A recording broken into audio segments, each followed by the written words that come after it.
Puji Tuhan, kembali kita jumpa dalam program Yesus Kuatku. Kami datang membawa berita sukacita melalui firman Tuhan.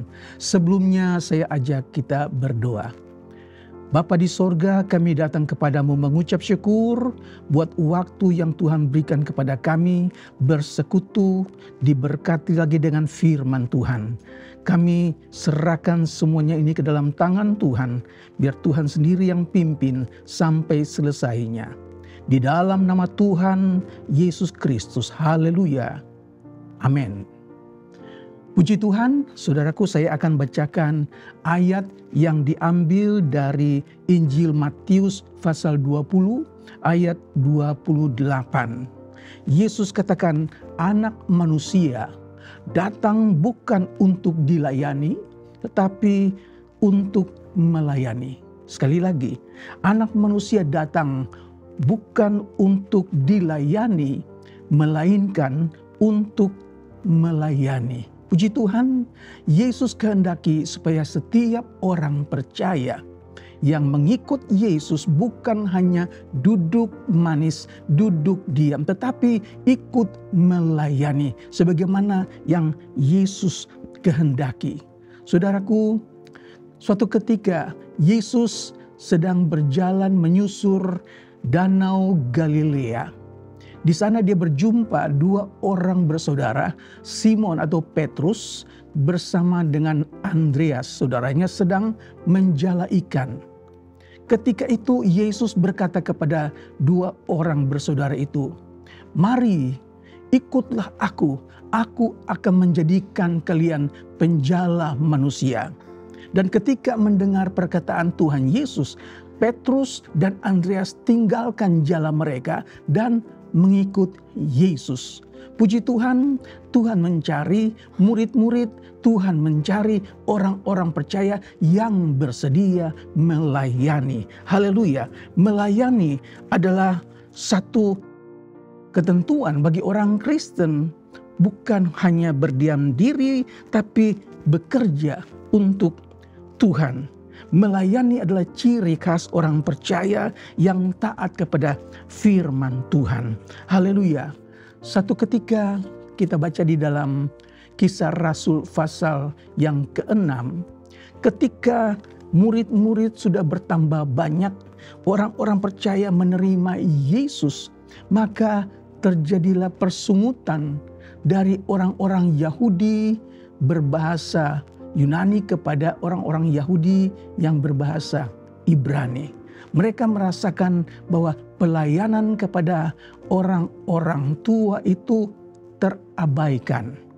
Maka rasul-rasul itu mengambil satu keputusan untuk memilih 7 orang untuk didudukan dalam pelayanan meja. Salah satunya adalah Stefanus. Mereka yang setia, mereka yang penuh dengan roh, saudara-saudara. Dan Stefanus akhirnya meninggal dunia setelah dirajam dengan batu. Dalam ayat yang ke-7 dikatakan bahwa pelayanan itu makin bertambah, firman Allah makin tersebar dan bertambah-tambah muridnya di Yerusalem makin banyak. Juga sejumlah besar imam menyerahkan diri dan percaya. Haleluya. Melalui pelayanan bersama Tuhan, banyak jiwa-jiwa menerima Tuhan, menerima Injil, menerima keselamatan. Saudara, suatu ketika Yesus berjalan masuk ke dalam sebuah kampung. Dan di kampung itu ternyata ada Marta dan Maria, saudaranya. Tuhan Yesus mampir ke rumah Marta. Dan Marta sibuk melayani Tuhan. Dia tidak ingin bahwa Yesus hanya menerima air putih saja. Dia ingin melayani Tuhan, menjamu Tuhan dengan hal-hal yang terbaik. Berbeda dengan saudaranya Maria. Maria duduk di kaki Yesus dan mendengar setiap perkataan Tuhan. Marta yang terlalu sibuk, yang sangat sibuk, dia dekati kepada Tuhan Yesus. Dia katakan, Tuhan berikan, kasih tahu saudaraku supaya dia bantu saya di belakang untuk menyiapkan jamuan untuk Tuhan. Tetapi Yesus katakan, Marta, Marta, engkau khawatir, engkau disibukkan, disusahkan dengan perkara-perkara yang lain. Tetapi Maria telah memilih yang terbaik. Dia sudah mengambil tempat yang terbaik dan itu tidak dapat diambil daripadanya. Haleluya. Melayani Tuhan itu baik. Melayani Tuhan itu menyenangkan Tuhan. Tetapi Tuhan lebih berkenan kalau kita duduk di bawah kaki Tuhan. Puji Tuhan. Tuhan ingin kita orang-orang yang senantiasa semangat untuk melayani Tuhan. Sebagaimana perumpamaan tentang talenta. Seorang tuan yang akan bepergian ke luar negeri, dia membagikan harta kepada hamba-hambanya. Dia tidak membagi rata, tetapi dia membagi menurut kemampuan.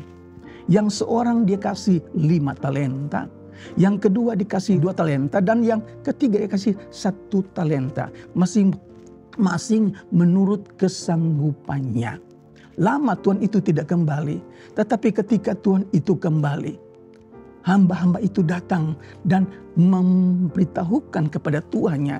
Hamba yang pertama dia katakan, Tuan, talenta yang Tuhan berikan kepadaku 5 talenta.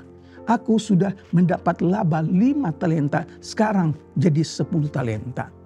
Hamba yang kedua datang, Tuan, hamba menerima 2 talenta dari Tuan. Hamba sudah mendapat keuntungan 2 talenta. Dan sekarang hamba punya 4 talenta. Tuhan itu katakan, baik sekali perbuatanmu. Kalian telah setia dalam hal kecil. Aku akan mempercayakan tanggung jawab kepadamu hal yang besar. Masuklah, berbahagialah bersama kesukaan Tuanku. Haleluya. Orang yang mau layani tuannya sangat berkenan. Tetapi yang ketiga, dia datang, dia katakan, Tuan seorang yang kejam. Saya jadi takut, dan maka saya kuburkan talenta ini dalam tanah. Apa yang tuannya katakan? Hai hamba yang malas, hamba yang jahat. Campakkan dia ke dalam kegelapan yang paling gelap. Di sana akan terdapat ratap dan kertak gigi. Jadi Tuhan ingin supaya kita adalah orang-orang percaya yang melayani. Puji Tuhan, ayat yang terakhir, Roma 12 ayat yang ke-11. Janganlah hendaknya kerajinanmu kendor, biarlah rohmu menyala-nyala dan layanilah Tuhan. Puji Tuhan, para pemirsa sekalian, kita berdoa supaya Anda bukan hanya mendengar, tapi ada kerinduan untuk melayani Tuhan. Apapun yang menjadi talenta yang saudara dapatkan, kembangkan itu untuk kemuliaan nama Tuhan. Puji Tuhan, Tuhan kiranya memberkati saudara sekalian, biar tetap kuat, tetap semangat untuk melayani. Mari kita berdoa. Bapa di sorga, kami mengucap syukur buat firman Tuhan, menguatkan iman kami, menambah semangat kepada kami untuk kami melayani Tuhan, untuk kami dapat berbuat sesuatu bagi Tuhan. Itu yang Tuhan mau dari kami. Berkati setiap pemirsa yang sudah mengambil bagian dalam acara ini, berkati, kuatkan mereka. Kami akhiri berita pagi ini dengan mengucap syukur dalam nama Tuhan Yesus Kristus. Haleluya. Amin. Bersama Yesus aku kuat.